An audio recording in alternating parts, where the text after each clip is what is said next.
महाराष्ट्र का विधानसभा चुनाव हो या झारखंड का विधानसभा चुनाव, बीजेपी ने दो बड़े मुद्दों को पकड़ा हुआ है।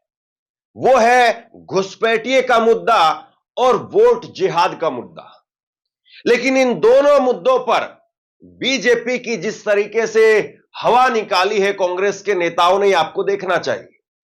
कांग्रेस के राष्ट्रीय अध्यक्ष मल्लिकार्जुन खड़गे वो महाराष्ट्र के अंदर थे और महाराष्ट्र की धरती पर खड़े होकर के मल्लिकार्जुन खड़गे ने मोदी साहब को जो खरी खोटी सुनाई है वो आप सुनिए। किस तरीके से गोडसे से लेकर के और मनुस्मृति तक मल्लिकार्जुन खड़गे ने नरेंद्र मोदी जी को जो खरी खोटी सुनाई है कि बांटने वाले और काटने वाले, योगी आदित्यनाथ को भी नहीं छोड़ा कि बांटने वाले और काटने वाले, इनके एक साधु आ रहे हैं यहां पर, योगी आ रहे हैं यहां पर, वो ऐसी बात कर रहे हैं बांटने और काटने की। लेकिन बांटने और काटने वाले तो आप ही हैं। पहले मनुस्मृति के नाम पर आपने लोगों को बांटा और उसके बाद में जब देश की आजादी हुई तो उस वक्त भी गांधी की हत्या करने वाले, उनको काटने वाले कौन थे? गोडसे थे। मतलब छोड़ा नहीं किसी को भी। और दूसरी तरफ घुसपैठिए के मुद्दे पर इमरान प्रतापगढ़ी, कांग्रेस के सांसद इमरान प्रतापगढ़ी ने भारत का नक्शा दिखाते हुए, जरा ये तस्वीर देखिए आप, भारत का नक्शा दिखाते हुए इमरान प्रतापगढ़ी ने पूछा कि ये जो झारखंड का राज्य है ये कहां पर है? ये झारखंड राज्य की सीमा किस स्टेट से लगती है? तो बिहार से लगती है। झारखंड की सीमा उड़ीसा से लगती है और झारखंड की सीमा जो है वो पश्चिम बंगाल से लगती है। तो झारखंड में यानी जो कुछ आएगा तो वो दूसरे राज्यों से घूम करके आएगा, और दूसरे राज्यों से अगर कोई घूम करके आ रहा है, घुसपैठी आ रहा है, तो जाहिर सी बात है उस राज्य की जिम्मेदारी नहीं है, फिर वो सेंटर गवर्नमेंट की जिम्मेदारी है कि अलग अलग राज्यों से होते हुए अगर किसी राज्य में कुछ हो रहा है तो सेंट्रल गवर्नमेंट का फिर उसमें काम आता है। तो किस तरीके से इन दोनों मुद्दों पर, वोट जिहाद पर और उसके साथ साथ घुसपैठिए के मुद्दे पर, कांग्रेस के इन दोनों नेताओं ने जो कहा है वो आपको सुनना चाहिए। लेकिन उससे पहले जरा देवेंद्र फडणवीस क्या कह रहे हैं वो देखिए। वोट जिहाद का जवाब मतों के धर्म युद्ध से दिया जाना चाहिए। मतलब ऐसे ऐसे भारी भरकम शब्द लाए जाते हैं ना कि आदमी कंफ्यूज हो जाए कि पता नहीं कौन सी महाभारत होने वाली। कोई महाभारत नहीं हो रही है। इस देश में बड़े ही हर्ष उल्लास के साथ में देश का महापर्व यानी चुनाव होने जा रहा है झारखंड में। झारखंड का महापर्व चुनाव होने जा रहा है और इस चुनाव में वो अपनी सरकार को चुनेंगे और सरकार में जिसको वो अच्छा मानते हैं उसको चुनेंगे। सिंपल सी बात है, इसमें कोई धर्म युद्ध वाली बात नहीं है। धर्म युद्ध तो तब होता कि एक तरफ जो है कौरव खड़े हैं, एक तरफ पांडव खड़े हैं, एक तरफ अंग्रेज खड़े हैं और एक तरफ भारतीय खड़े हैं। मतलब वहां पर तो आपके लिए कोई धर्म युद्ध, धर्म संकट होना कि कोई रावण और राम के बीच में लड़ाई हो रही है। यहां पर तो एक चुनाव हो रहा है। उस तरफ भी भारत के लोग हैं, इस तरफ भी भारत के लोग हैं, उस तरफ भी कुछ पार्टियां, इस तरफ भी कुछ पार्टियां हैं। क्या कह रहे हैं मल्लिकार्जुन खड़गे, सुनिए जरा एक बार। योगी आदित्यनाथ से लेकर के नरेंद्र मोदी और बटेंगे कटेंगे का जवाब किस शानदार तरीके से दिया है कि आप तो गांधी को भी काटने वाले लोग हैं, गोडसे के मानने वाले लोग हैं। बड़ा शानदार तरीके से बोला। अब इधर इधर ये भी बात कर रहे हैं, जो एक साधु जी आए हैं, त्यागी क्या, योगी, मुख में राम बगल में छुरी, साधु का ड्रेस डालते हैं और वो ये बोलते हैं कि बटेंगे तो कटेंगे। अरे भाई, कौन बांट रहा है, कौन काट रहा है? अरे बांटने वाले भी आप ही हो, काटने वाले भी आप ही हो और झूठ बोलने में आप ही हो। 15 लाख का झूठ बोले, 2 करोड़ नौकरियों का झूठ बोले, किसानों के एमपीएस का झूठ बोले, बच्चों को स्कॉलरशिप देने का झूठ बोले, झूठ के ऊपर झूठ। इसीलिए मैं बोलता हूं मोदी साहब, आप झूठों के सरदार हो। काय अरे मराठीपेक्षा मला जरा एवढं आहे की मराठी समजते. आता नितीन राऊतच हिंदीमध्ये बोलला, मला कशाला मराठीत बोला.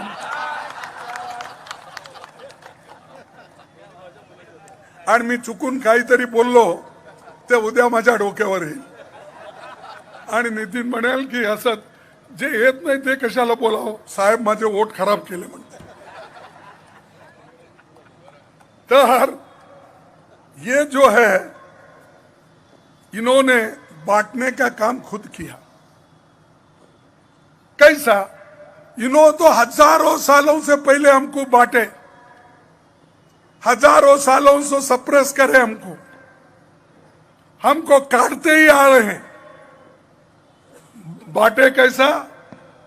इस देश में मनुस्मृति बनाए, मनुस्मृति में पहले ही बांट दिए.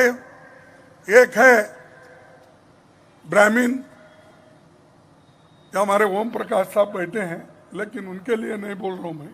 ब्राह्मण दूसरे योगी वाले, एक बैठे ब्राह्मण, दूसरे बैठे क्षत्रिया, तीसरे बैठे वैश्य, चौथे बैठे शूद्र, और एक क्लास निकला उसमें अति शूद्र. अरे पहले 5 लोगों को तो आपने ही बांटा, तो एक ही कहां रखे? कहां है यूनिटी?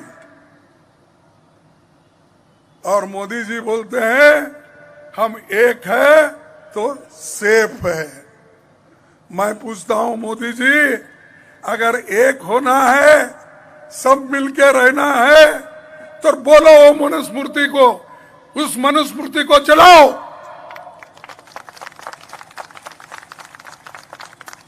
और एक होने की बात करो तुम. मैं वोटों के लिए एक होना और बांटना लोगों को आप काम करते हैं. कांग्रेस कभी ये बात नहीं करेगी. कांग्रेस हमेशा एक होके, एक रह के देश के लिए काम करी. इसीलिए तो महात्मा गांधी जी अपना प्राण दिए. उसका प्राण लिए कौन? कौन लिए? तुमको वो भी याद नहीं तो इसीलिए वो वोट कैसा देंगे आप नितिन? हाँ, गोडसे ने मारा. एक तरफ ये चल रहा है और झारखंड में कांग्रेस पूरी मजबूती के साथ में जवाब देने में लगी हुई है और इसमें राहुल गांधी मैदान मोर्चा संभाले हुए हैं, मल्लिकार्जुन खड़गे वो मोर्चा संभाले और कांग्रेस के तमाम नेता मोर्चा संभाले हुए. और दूसरी तरफ झारखंड में बीजेपी पूरी कोशिश कर रही है कि किसी न किसी तरीके से झारखंड तो एटलीस्ट हमारे हाथ में आना चाहिए, कम से कम झारखंड पर हमारा कब्जा होना चाहिए. देखिए बीजेपी के मुख्यमंत्री हिमंता बिस्वा शर्मा वो क्या ट्वीट कर रहे हैं. हिमंता बिस्वा शर्मा ट्वीट करके लिख रहे हैं कि झारखंड प्रदेश के वरिष्ठ आदिवासी नेता माननीय मुख्यमंत्री क्यों गांधी परिवार के सामने ऐसे हाथ जोड़ रहे हैं. अब कम से कम हाथ ही तो जोड़ रहे हैं ना, अपनी गर्दन तो ऐसे झुका करके नहीं खड़े हैं. रीढ़ की हड्डी तो सीधी है इनकी, और किसी से हाथ जोड़ करके नमस्कार करना ये कोई पाकिस्तान की या और जो है वो कहें कि मुगलों की या और किसी की तो वो नहीं है. ये तो भारत की संस्कृति है, भारत के लोगों की संस्कृति है. इससे भी आपको ऐतराज होने लग गया, इससे भी आपको चिढ़ होने लग गई. अब एक फोटो जो है वो कांग्रेस ने जारी कर दिया, सुप्रिया सुनेत ने एक फोटो जारी कर दिया. सुप्रिया सुनेत ने लिखा कि आपकी रीढ़ की हड्डी है या रबर का पाइप हिमंता जी. अब जरा 2 फोटो देखिए आप, एक साथ एक फोटो देखिए जिसमें राहुल गांधी के सामने खड़े हैं हेमंत सोरेन, और दूसरा फोटो देखिए जिसमें यहां पर नजर आ रहे हैं आपको हिमंता बिस्वा शर्मा. अब बताइए कौन कहां पर झुक रहा है, किसके आगे झुक रहा है? हिमंता बिस्वा शर्मा वो झुक रहे हैं या फिर हेमंत सोरेन वो झुक रहे हैं? ये दोनों फोटो अपने आप में कहानी को बयां करते हैं. मतलब बीजेपी ने जो पूरा का पूरा प्रोपेगेंडा फैलाया झूठ के सहारे, ये दोनों तस्वीरें उसकी अपने आप में एक वानगी दिखाती है. अमित शाह के सामने क्यों आखिरकार एक संवैधानिक पद पर बैठे हुए हिमंता बिस्वा शर्मा झुक रहे हैं, क्या वो बता पाएंगे? और इसीलिए इमरान प्रतापगढ़ी ने भारत का नक्शा दिखाते हुए बीजेपी का नक्शा बिगाड़ दिया. देखिए क्या कह रहे हैं इमरान प्रतापगढ़ी. हमको असम से एक मुख्यमंत्री महोदय आए हैं, बता रहे हैं घुसपैठ घुसपैठ घुसपैठ। मेरे हाथ में, मैं आजकल झारखंड में नक्शा लेके घूम रहा हूं और यहां मीडिया के भी साथी मौजूद हैं। ये मेरे हाथ में नक्शा है भारत का। मैं चैलेंज करता हूं हेमंत बिश्व शर्मा को और अमित शाह जी को कि आए भारत का नक्शा देख लें और इस नक्शे में झारखंड देख लें और बताएं कि ये जो झारखंड की सीमा है वो किस देश से जाके लगती है और इसमें घुसपैठ कैसे हो सकती है।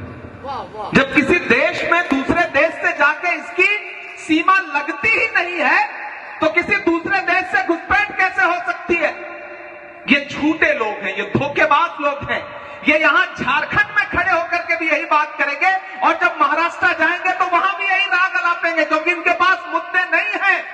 कुल मिलाकर के कांग्रेस वर्सेस बीजेपी ये पूरा चुनाव होता हुआ चला जा रहा है। ये बात सही है कि चाहे झारखंड हो चाहे महाराष्ट्र हो, दोनों राज्यों में कांग्रेस पार्टनर की भूमिका में है। झारखंड में भी पार्टनर की भूमिका में है और बड़ी पार्टी यहां पर हेमंत सोरेन की है। महाराष्ट्र में भी कांग्रेस बड़ी भूमिका में है, लेकिन उसके साथ में दो सहयोगी और भी हैं, उद्धव ठाकरे और उसके साथ साथ शरद पवार। लेकिन आखिरकार कांग्रेस पर ही क्यों अटैक? इसका मतलब जरा समझिए आप, क्योंकि बीजेपी की जो दाल है वो कांग्रेस पर आकर के अटकती है। बीजेपी को लगता है कि कांग्रेस पर अगर अटैक किया तो बाकी पार्टियां अपने आप कोलैप्स कर जाएंगी और अगर कांग्रेस मजबूत रही तो फिर बाकी पार्टियां अपने आप में और मजबूत हो जाएंगी और इसीलिए डायरेक्ट कांग्रेस पर अटैक। लेकिन कांग्रेस के नेता इस बार इस चुनाव में बड़े सधे हुए अंदाज में इसका जवाब दे रहे हैं, बड़ा नाप तोल करके इसका अंदाज दे रहे हैं, इनका जवाब दे रहे हैं। अब सवाल यही है कि लोगों को यह जवाब कितना पसंद आता है। एक तरफ नरेंद्र मोदी कह रहे हैं आपकी बेटी लूट ले जाएंगे, बेटी तक पहुंच गए हैं। दूसरी तरफ योगी आदित्यनाथ कह रहे हैं बटेंगे तो कटेंगे और एक तरफ कांग्रेस के नेता कह रहे हैं कि लड़ाई संविधान बचाने की है, संविधान को उन लोगों के हाथों से बचाने की है, उन लोगों के हाथों से मनुस्मृति लागू ना हो, इसलिए यह लड़ाई है। अब जनता मालिक है साहब, जनता फैसला करेगी कि वो किसकी बात पर कितना यकीन करती है। आप लोग क्या सोचते हैं नीचे कमेंट बॉक्स में लिख करके जरूर बताइए। इस वीडियो को शेयर कीजिए और इसी तरह की तमाम खबरों के लिए ऑनलाइन न्यूज इंडिया को सब्सक्राइब कीजिए। आपका बहुत बहुत धन्यवाद।